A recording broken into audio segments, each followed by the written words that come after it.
एक ही फील्ड में एक से ज़्यादा फसलें यकीनन आपके एरियाज़ में भी होती होंगी। अगर होती हैं तो हमें कमेंट्स में ज़रूर बताएं कि कौन कौन सी ऐसी फसलें हैं जिसको आप इंटरक्रॉप करते हैं, यानी कि एक ही फील्ड में दो या दो से ज़्यादा फसलें काश्त करते हैं। इस वक्त जो फील्ड हमारा ये आपको नज़र आ रहा है, तो इसके अंदर एट ए टाइम 4 फसलें काश्त हैं और कैसे काश्त की हुई हैं गाय बगाए हम आपको दिखाते रहते हैं। आज हम आपको एक बार फिर फील्ड में लेके आए हैं मज़ीद आपको इसकी प्रोग्रेस दिखाने के लिए। अस्सलाम वालेकुम रहमतुल्लाह, मैं हूं मियां इरफान खालिद, डिस्ट्रिक्ट राजनपुर से। PQNK फार्मिंग पर खुश आमदीद।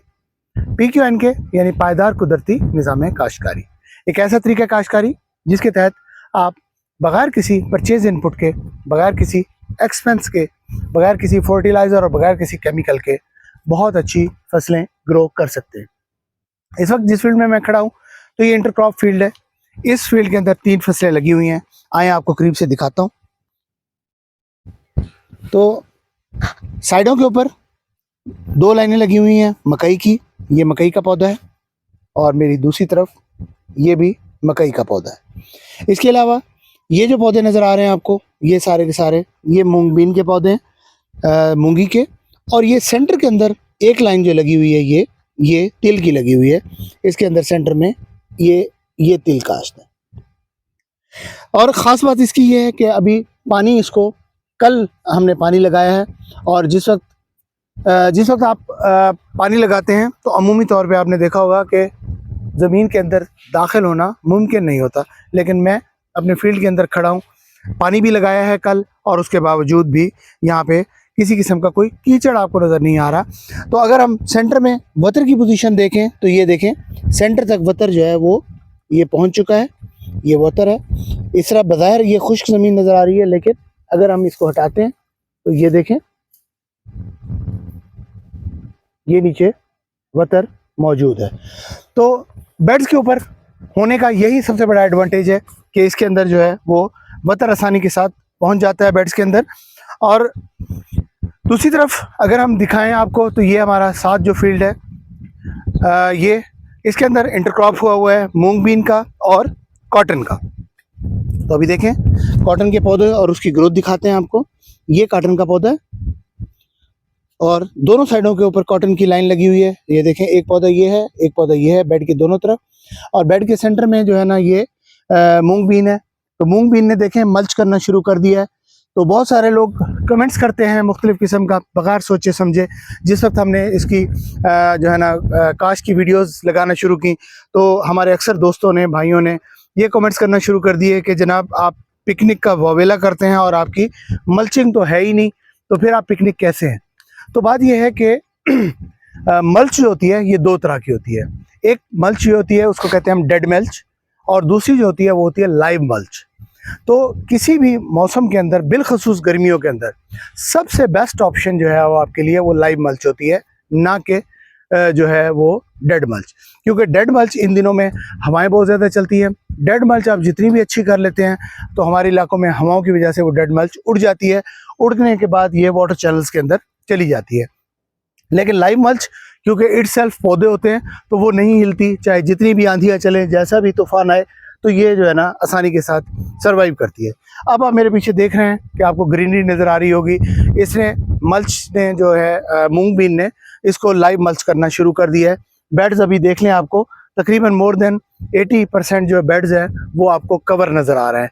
तो ये अगले 1 हफ्ते के अंदर ये 100% आपको पीछे ज़मीन नज़र ही नहीं आएगी, तो 100% ये इसको कवर कर लेंगे। तो मल्च का काम जो होता है वो 2 होते हैं।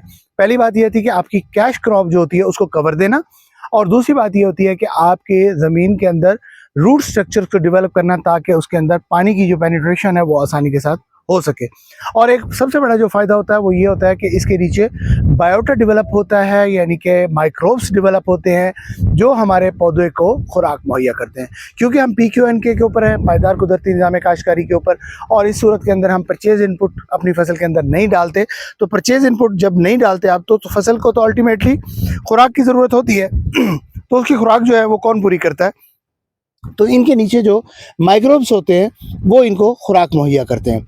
तो अभी आप देखें कि ये जो पौधा है ये कहीं से भी आपको इसके अंदर खुराक की डेफिशिएंसी नज़र नहीं आती। ये कॉटन है, कपास का पौधा है और देखें लश ग्रीन है, किसी किस्म की कोई डेफिशिएंसी इसको नज़र नहीं आ रही कपास को। तो इसी तरह ये इस साइड में जो कॉटन लगी हुई है ये मूंग बीन के अंदर छुपी हुई है, क्योंकि मूंग बीन जो होती है इसका कद जो है वो ज़्यादा बड़ा नहीं होता। मूंग बीन ज़्यादा से ज़्यादा जो कद करेगी वो तकरीबन 1 से 1.5 फुट तक करेगी, और ये जो कॉटन है ये हमारी कैश क्रॉप है, ये इससे ऊपर निकल जाएगी। इसी तरह मकई भी ऊपर निकल जाएगी। तो ये मूंग बीन जो है वो ज़मीन को सिर्फ नीचे क्रॉप के तौर ज़मीन को मल्च करती रहेगी, और इसके अलावा हमें एडिशनल फ्रूटिंग भी देगी। तो अगर हमें इसके अंदर से हम बहुत ज़्यादा एक्सपेक्ट नहीं कर रहे, लेकिन इंशाल्लाह होपफुली कि ये अगर 12 से 15 मन की जो पैदावार है वो मूंग बीन आसानी के साथ दे जाती है। तो अगर 12 से 15 मन की पैदावार भी दे जाए तो इस वक्त इसका ऑन एंड एवरेज जो रेट चल रहा था वो तकरीबन 7 से 8 हज़ार रुपया पर 40 kg इसका रेट चल रहा है मंडी का। तो इसी तरह कॉटन जो है उसके अंदर उसका जो रेट इस वक्त स्टैंडिंग मार्केट के अंदर चल रहा है वो तकरीबन कोई 12 हज़ार रुपया पर 40 kg का रेट चल रहा है। हो सकता है ये फ्लक्चुएट होता रहता है, तो नीचे आ जाता है 7 हज़ार तक भी आ जाता है, ऊपर 12 हज़ार तक भी चला जाता है। तो इसी तरह से मकई जो है वो हमने पकाने के पर्पज़ से वैसे नहीं लगाई हुई, वो हमने चारे के पर्पज़ के लिए लगाई हुई है, तो वो एक एडिशनल हमें सपोर्ट मिल जाएगी। इसके अलावा जो तिल है, तिल की भी इस वक्त जर्मिनेशन की पोजीशन तो बहुत ही आउटस्टैंडिंग है, माशाल्लाह बहुत ज़बरदस्त जा रही है। तो देखते हैं वो हमें क्या पोटेंशियल देता है, उसकी पोटेंशियल का भी कबल वक्त होगा, क्योंकि मुझे पर्सनली इस तरह का एक्सपीरियंस अभी तिल के हवाले से नहीं है। लास्ट ईयर हमने काश किया था लेकिन वो कामयाब नहीं रहा, तो इसलिए मैं उसके बारे में कोई हतमी राय कायम नहीं कर सकता कि तिल क्या प्रोडक्शन देता है। लेकिन मूंग बीन और कॉटन की प्रोडक्शन का हमें अंदाज़ा है कि इंशाल्लाह on an average last year हमने ये जो हमारी कॉटन का फील्ड था हमने 34 मन पर 40 kg पर एकड़ वो हमने 34 मन लिया था, और इस साल हम उससे बेहतर एक्सपेक्ट कर रहे हैं। तो इंशाल्लाह देखते हैं आगे क्या होता है। लेकिन जो भी हो ये कंफर्म है कि हमारी जो क्रॉप है ये केमिकल फ्री है। तो आजकल के दौर के अंदर केमिकल फ्री कोई भी चीज़ मिल जाना खाने की, मैं समझता हूँ किसी नेमत से कम नहीं है। तो अगर आप भी अपने एरियाज़ के अंदर ये प्रैक्टिसेस कर रहे हैं तो ज़रूर हमारे साथ शेयर करें, क्योंकि तजर्बात शेयर करने से तजर्बा बढ़ता है, कम नहीं होता। हमारे साथ रहिएगा। बहुत शुक्रिया। मियां इरफान, डिस्ट्रिक्ट राजन।